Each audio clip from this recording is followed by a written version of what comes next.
actually, these are the next ones that she's holding on to.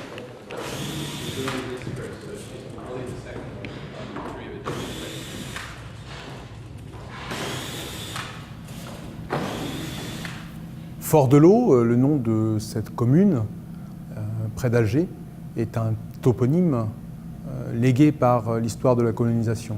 En utilisant une grande vitesse d'obturation et une très faible ouverture, Karim-Kal concentre la représentation de ses rivages sur son minimum, puisqu'il photographie la mer la nuit, et avec cette technique, il n'obtient qu'une ligne, une crête d'écume au moment où elle touche le sol, quand la majeure partie du reste de l'image est plongée dans l'obscurité.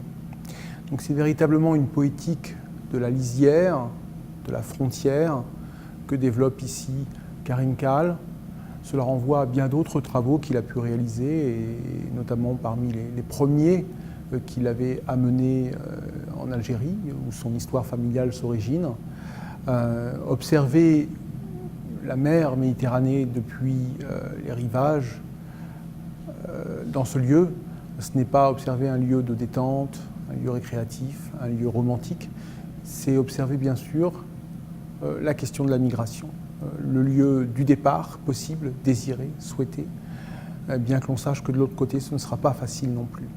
Donc dans une grande abstraction, Karim-Kal aborde cette dangerosité potentielle d'une frontière invisible, immatérielle, qui peut être aussi dans les têtes, et qui se réduit à cette ligne-là et à l'inconnu évoqué par la pénombre. Chacune des images qui composent cet ensemble prend un rôle symbolique, quasi métaphorique, comme les mots ou les phrases d'un poème. Une autre de ces images, également acquise par le CNAP, représente un rocher dans les mêmes conditions nocturnes. La plus explicite est une ligne de fanion qui cette fois-ci occupe la partie haute de l'image, de fanions qui reprennent les couleurs du drapeau algérien.